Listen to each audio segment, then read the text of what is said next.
Hello po mga kakamping, kumusta po kayo? Kinakumusta ko po ang mga kakamping natin na 15 million sa buong mundo po. Good morning, good afternoon, good evening. Kumusta po kayo? Sana po sa mabuti po kayong kalagayan habang nanonood po kayo ng video na ito. Ngayong araw po ay gagawa tayo ng reaction video tungkol sa speech ng bagong presidente ng Pilipinas na si Marcos Jr. So, samahan niyo po ako, pakinggan po natin yung mga pangako. Ang dami niya pong pinangako. Sana po hindi maging katulad ng pangako ni Digong na parang yung jet ski na sabi niya gagawin niya pero nung huli sabi niya ano lang, hyperbole daw. Hyperbole lang sa bali, parang ayaw natin na maulit yung hyperbolic na mga pangako. Sana lahat ng pangako niya matupad niya para naman sa mga kababayan natin, especially yung mga mahihirap, yung nasa laylayan po. So bali, kahit na hindi man tayo masayang-masaya na nanalo siya dahil nga nadaya tayo. Okay lang dahil siguro oras na para mag-move on tayo. Na subukan natin na i-observe ang mga ginagawa niya. Pero dapat tandaan niya rin na mayroong nag-o-observe na 15 million plus na nakahanda na mag-oppose o gagawa ng pag-oppose ng mga mali-maling ginagawa. Dapat mag-iingat siya na hindi siya gumawa ng mga corruption, yung mga kapalpakan. Dapat yung lahat ng ipapangako niya ngayon sa kanyang inauguration speech, dapat tuparin niya. Especially yung mga program tungkol sa sa pandemic, tapos yung sa economy ng Pilipinas. Napanood ko yung speech niya, parang maganda naman ang mga pangako niya. Pero titingnan natin, ang isang point lang doon na medyo hindi maganda pero normal na rin yun kasi pinuri niya yung tatay niya nga. Pero what do we expect? Di ba tatay niya yun, kahit na yun na nga yung na nga sa history na ganun ang nangyari. Tapos parang lumalabas na parang tuloy pa rin yung pagkalat nila ng yung hindi totoo na kwento, yung iniiba nila yung kwento na golden age daw, the best daw yung government ng tatay niya. Tapos yun, hindi na naman binalikan 100% pero sinabi niya lang na naalala niya yung kagandahan ng pamamahala ng tatay niya noon. Parang maiksi lang pero siyempre hindi naman natin siya masisi, tatay niya yun kadugo niya yun So sana lang yung mga pinangako niya, yung ipapangako niya ngayon o pinangako niya sa speech niya ngayon, dapat tuparin niya. Tara po, samahan niya ako, pakinggan niyo po yung yung mga sasabihin niya, ipapangako niya. By the way, kung bago pa lang po kayo sa aking YouTube channel, paki-support naman po mga kakamping, especially yung 15 million kakamping natin. Paki-support po, pakitulungan yung YouTube channel ko. Paki-like ng video na ito, paki-subscribe po kung hindi pa kayo nakasubscribe. Importante po yun. At paki-share na rin po sa ating mga kakamping sa inyong lugar, sa inyong friends at saka sa inyong family. Maraming salamat po. Samahan niyo po ako, pakinggan natin yung mga pangako niya.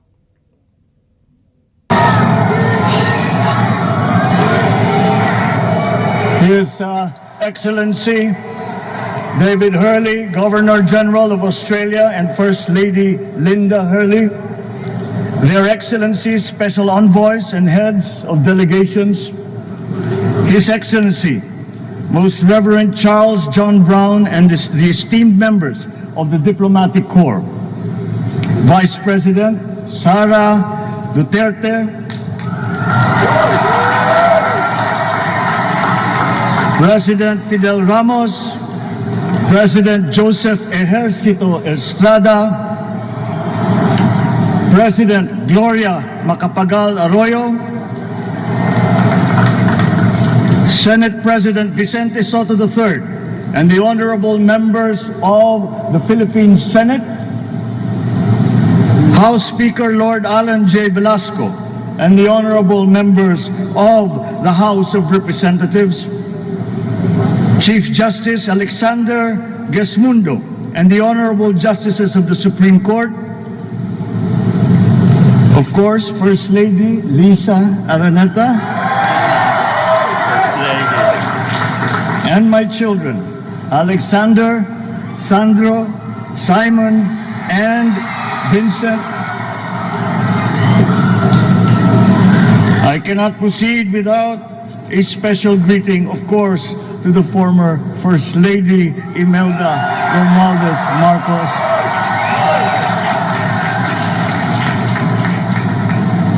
Other distinguished guests, ladies and gentlemen, my friends, ang aking minamahal na mga kababayan, magandang tanghali po sa inyong lahat. This is a historic moment for us all. I feel it deep within me. You, the people, have spoken, and it is resounding. When my call for unity started to resonate with you, it did so because it echoed your yearnings, mirrored your sentiments, and expressed your hopes for family, for country, and for a better future. That is why it reverberated and amplified as it did, to deliver the biggest electoral mandate in the history of Philippine democracy.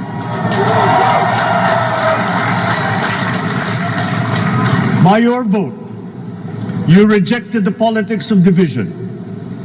I offended none of my rivals in this campaign. I listened instead to what they were saying. And I saw little incompatibility with my own ideas about jobs, fair wages, personal safety, and national strength, and ending want in a land of plenty. I believe that if we but focus on the work at hand and the work that will come to hand, we will go very far under my watch. You believe that too. At pinakinggan ko ang tinig ninyo na ang sinisigaw ay pagkakaisa, pagkakaisa, pagkakaisa. Umirit na naman ng pagkakaisa. Inulit-ulit pa ng tatlo. Tingnan natin yung magagana yung pagkakaisa na sinasabi mo. Pero so far magaling naman yung mga pinili niyang mga cabinet members, mga experts sa kanilang mga fields. So far sa mga pinili niya, meron naman siya mga pinili na mga corrupt, pero i-observe pa rin natin, bigyan natin ng chance. Why not, di ba? We will go farther together than against each other, pushing forward, not pulling each other back, out of fear, out of a misplaced sense of weakness. But we are the furthest from weak.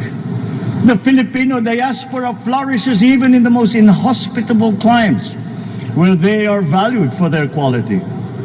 The changes we seek will benefit all and will shortchange no one. I was not the instrument of change. You were that. You made it happen. I am now. You picked me to be your servant, to enable changes to benefit all. I fully understand the gravity of the responsibility that you've put on my shoulders. I do not take it lightly, but I am ready for the task. I will need your help. I want to rely on it. But rest assured, I do not predicate success on the wide cooperation that's needed. I will get it done. I once knew a man who saw what little had been achieved since independence. Ito na po yung ano, yung pag-mention niya sa tatay niya na pinuri niya yung nagawa ng tatay niya. Sabi niya parang sinasabi niyang the best yung government ng tatay niya. Tuloy po natin. In a land of people with the greatest potential for achievement, and yet they were poor. But he got it done. Sometimes with the needed support, sometimes without. So will it be with his son. You will get no excuses from me.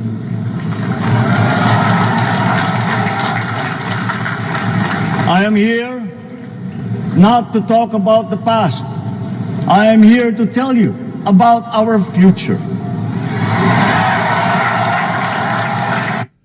Ang galing magsalita, parang tulad ng mga rally na mga speech sa rally niya, yung ano, magaling ano, yung mabulaklak yung mga sinasabi, parang nakakabilib na alam naman natin na wala naman siyang ginawa noon, wala naman siyang pwedeng ipagmalaki. Pero bigyan natin siya ng chance. Tuloy natin.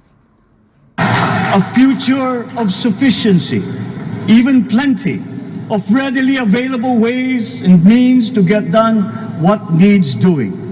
By you, by me. We do not look back, but ahead. Up the road that we must take to a place better than the one we lost in the pandemic. Gains made and lost, opportunities missed, well-laid plans superseded by the pandemic. Indeed, ours was the fastest growing economy in ASEAN by ways now outdated. We shall be again by a radical change in the way the world must now work to recover what we have lost in that fire and move on from there. We face prospects of the spread of the war abroad, of which we are totally blameless. We seek friendship with all. But countries like ours will bear the brunt of it. And if the great powers draw the wrong lessons from the ongoing tragedy in Ukraine, the same dark prospect of conflict will spread to our part of the world. Yet, there is more out there. Like going forward by new ways of doing that the pandemic forces to adopt. A stronger resilience, quicker adaptability. They are our best prevention. They are our best protection. Quiet reflection in a rough and tumble campaign of a breadth and intensity never experienced revealed some of them, such as the willingness to listen despite the noise, the hesitation to quarrel over differences, and to never, ever give up hope of reconciliation. These gave me the peace to ponder deeper. There are hints of a road not taken that could get us out of here quicker to something better, something less fragile. There is also what you, the people, did to cope. But this time empowered by new techniques and more resources. You got by, getting some of what you needed with a massive government help, and for this I thank my predecessor for the courage of his hard decisions. But there is a way to put more means and choices in your hands. I trust the Filipino. Imagine how much more you'd achieve if government backstops instead of dictating your decisions. Always there to pick you up when you fall, giving what you need to get past a problem. Imagine if it invested in your self-empowerment to bring it closer to taking on whatever challenges come. Imagine a country that, in almost every sense, is you. Now imagine what you and government can achieve together. We did it in the pandemic. We will do it again. But again, I will not predicate my promise to you on your cooperation. You have your own lives to live, your work to do, and there too I will help. Government will get as much done alone without requiring more. Ang ganda ng speech niya. Siguro ginawa ito ng abogado niya. Ang galing ng ano yun, ng laman, yung mga pangako. Pero alam naman natin kung siya lang hindi na naman kaya gawin yun eh. Yung ganyang kagandang speech, kompleto sa Ricardos, kumbaga. Kaya sigurado gawa yan ng abogado niya, kaya yung mga advisor niyang mga matatalino. Tuloy tayo. You. That is what government and public officials are for. No excuses. Just deliver. It was like that once upon a time. At saka yung dati binabatikos niya yung mga speech ni Lenny at saka ni Pinoy na binabatikos nila yung teleprompter ba yun? Yung monitor na binabasa nila sa TV. Tulad ng mga ginagawa ng mga celebrity mga pag may program sa TV stations. Talagang binabatikos nila na pag may binabasa daw, parang ang dating parang bobo daw, ganon. Kailangan pa ng mayroong babasahin. Pero ngayon, ginawa niya rin, nabalita nung nakaraan na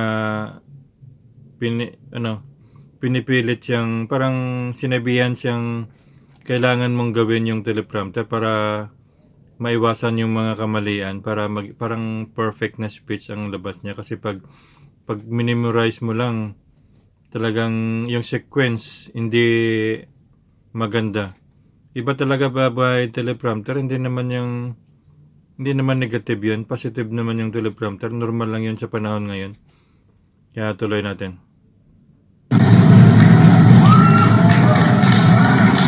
I did not talk much in this campaign. I did not bother to think of rebutting my rivals. Instead, I searched for promising approaches better than the usual solutions.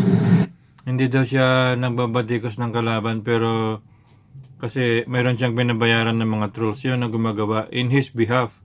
Yung panlalait, pagbabatikos sa especially kay Vice President Leni Robredo.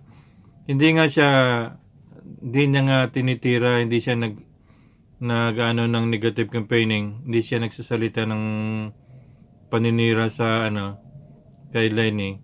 Yung mga naman, yung mga trolls na binabayaran na, yun ang mga naninira. Alam naman ng lahat yun, di ba? I listened to you. I did not lecture you who has the biggest stake in our success. And the forthcoming state of the nation will tell you exactly how we shall get this done. In this fresh chapter of our history, I extend my hand to all Filipinos.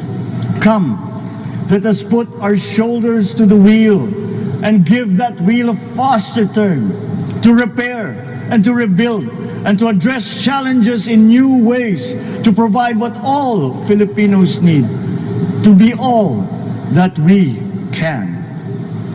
We are here to repair a house divided, to make it whole, and to stand strong again in the bayanihan way, expressive of our nature as Filipinos. We shall seek, not scorn, dialogue. Listen respectfully to contrary views. Be open to suggestions coming from hard-thinking and unsparing judgment. But always from us, Filipinos. We can trust no one else when it comes to what is best for us. Past history has often proven that. Solutions from outside divided us. None deepened our understanding. They were always at our expense. Never forget, we are Filipinos. One nation, one republic, indivisible. We resisted and never failed to defeat foreign attempts to break up our country in my father's watch. His strongest critics have conceded that. So let us all be part of the solution that we choose. In that lies the power to get it done. Always be open to differing views, but ever united in our chosen goal. Never hesitating to change it, should it prove wanting. That is how agile, resilient republics are made. Our future we decide today. Yesterday cannot make that decision anymore, nor can tomorrow delay it. The sooner we start, the surer and quicker the prospect of achieving our future. These are troubling times. What's happening to others can happen to us, but it will not. We see what's happening. We are witness to how it is being stopped, and we have seen the glory that crowns struggle against all odds. Giving up is not an option. We've been through times of bitter division, but united, we came through to this when it shall begin again, but better. The campaigns I've run have taken me here where I stand today. I listened to you, and this is what I have heard. We all want peace in our land. You and your children want a good chance at a better life in a safer, more prosperous country. All that is within reach of a hard-working, warm, and giving race. Your dreams are mine. Pangarap nyo ay pangarap ko. How can we make them come true? How can we do it together? But I will take it as far as anyone with the same faith and commitment can, as if it depended entirely on himself. Sa pangarap na maging mapayapa ang ating bansa, ang pangarap nyo ay pangarap ko. Sa pangarap na maging maunlad ang ating bansa, ang pangarap nyo ay pangarap ko. At sa pangarap na maging mas masinang ang kinabukasan natin at ng ating mga anak, ang pangarap nyo ay pangarap ko.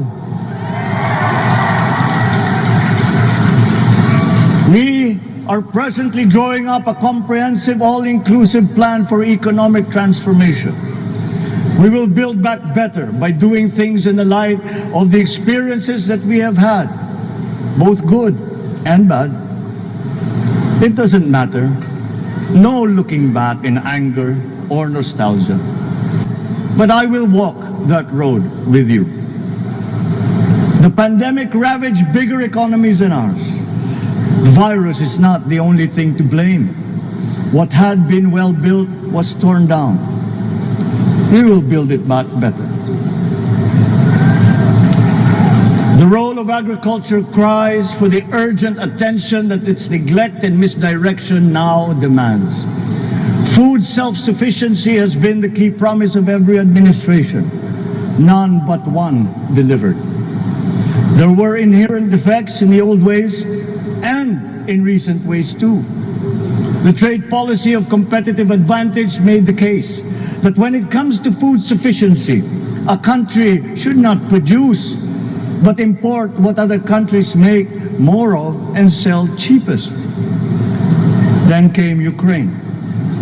The most vulnerable when it comes to food are the countries furthest away from the conflict, those bearing no blame for provoking it. Yet they face the biggest risk of starvation. If financial aid is poured into them, though it never is, there is nothing to buy. Food is not just a trade commodity. Without it, people weaken and die. Societies come apart. It is more than a livelihood. It is an existential imperative and a moral one. An agriculture damaged and diminished by unfair competition will have a harder time or will have no prospects at all of recovering. Food sufficiency must get the preferential treatment the richest free trade countries always gave their agricultural sectors. Their policy boils down to don't do as we do. Do what we tell you to. I am giving that policy the most serious thought if it doesn't change or make more allowances for emergencies with long-term effects. There is a parallel problem in our energy supply. Sufficient fossil fuel-free technology for whole economies has yet to be invented. and it is not seriously tried by rich countries. Again, consider the response of the richest countries to the war in Ukraine. But surely, a free world awash with oil can assure supplies, or we will find a way. We are not far from oil and gas reserves that have already been developed. What we teach in our schools, the materials used must be rethought. I am not talking about history. I'm talking about the basics, the sciences, sharpening theoretical aptitude and imparting vocational skills, such as in the German example, alongside the national language with equal emphasis and facility in a global language, which we had and lost. Let us give OFWs all the advantages we can for them to survive and to thrive. Our teachers from elementary up are heroes fighting ignorance with poor paper weapons. We are condemning the future of our race to menial occupations abroad. Then they are exploited by traffickers. Once we had an education system that prepared coming generations for more and better jobs. There is hope for a comeback. Vice President and soon-to-be Secretary of Education, Sara Duterte Carpio, will fit that mission to a T. We won't be caught unprepared, under-equipped, and understaffed to fight the next pandemic. To start with, we never got over the pandemic of poor, if any, free public health. The last major upgrade of a public health system, exemplified by the resources poured into PGH, predates the current shambles by 3 generations. Our nurses are the best in the world. They acquitted themselves with the highest distinction abroad, having suffered even the highest casualties. With the same exemplary dedication at home, they just got by. They are out there because we cannot pay them for the same risk and workload that we have back here. There will be changes starting tomorrow. I am confident because I have an OPLE in my cabinet. There were shortcomings in the COVID response. We will fix them out in the open. No more secrets in public health. Remember, I speak from experience. I was among the first to get COVID.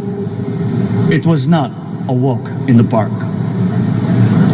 My father built more and better roads, produced more rice than all administrations before his. Talaga? President Rodrigo Roa Duterte built more and better than all the administrations succeeding my father's. Talaga? Much has been built, and so well, that the economic dogma of dispersing industry to develop the least likely places has been upturned. Development was brought to them. Investors are now setting up industries along the promising routes built. And yet, the potential of this country is not exhausted. Following these giant steps, we will continue to build. I will complete on schedule the projects that have been started. I'm not interested in taking credit. I want to build on success that's already happening. We will be presenting the public with a comprehensive infrastructure plan. 6 years could be just about enough time. No part of our country will be neglected. Progress will be made wherever there are Filipinos, so no investment is wasted. The recovery of Philippine tourism, with its emphasis on accessing nature's beauty, I am sure will exceed expectations. And bigger is not always better, but there's something to be said for economies of scale. And yet the country invites investments in fast-rising industries with quick returns and inflicts irreparable damage for future generations. We have yet to see large-scale practical solutions to pollution, though some are beginning to emerge. But there are tried and proven new ways of mitigation. Blades have been turning over the sand dunes of Ilocos Norte, harnessing a power all around but unseen long before this day. I built them. Talaga? The rich world talks a great deal but does a lot less about it than those with much less, but who suffer more death and destruction from climate change and lack of adaptation. We will look to our partners and friends to help the Philippines, who, despite having a very small carbon footprint, is at the highest risk. First, spare victims, then help them recover, and move on to lessen the harmful impact of climate change. We too have our part to play. We are the third biggest plastics polluter in the world, but we won't shirk from that responsibility. We will clean up. You will not be disappointed, so do not be afraid. With every difficult decision that I must make, I will keep foremost in my heart and in my mind the debt of gratitude I owe you for the honor and responsibility that you have conferred on me. Whatever is in a person to make changes for the better of others, I lay before you now in my commitment. I will try to spare you. You have your other responsibilities to carry. But I will not spare myself from shedding the last bead of sweat or giving the last ounce of courage and sacrifice. And if you ask me why I am so confident of the future, I will answer you simply that I have 110 million reasons to start with. Such is my faith in the Filipino.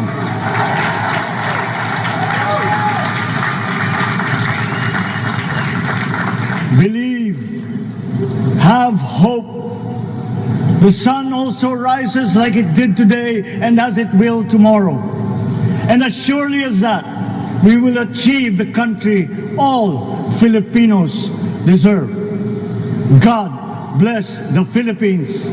God bless our work. Maraming salamat po sa inyong lahat. Mabuhay ang Pilipinas. Magandang tanghali po. Ayun. Grabe ang ganda ng mga sinasabi, pero hindi lang tayo sigurado kung matutupad niya lahat ng mga sinasabi niya na yan. Tapos siyempre wala na tayong siguro magawa kundi mag-move on na lang tayo, tapos i-observe natin yung mga pangako niya kung matutupad nga. Ang lang, di ina-expect sana natin, hindi niya nabanggit yung yung sinasabi niyang bigas na 20 pesos na lang per kilo. Tapos yung kahit yung yung mga pamimigay ng Italiano Gold, sayang yan.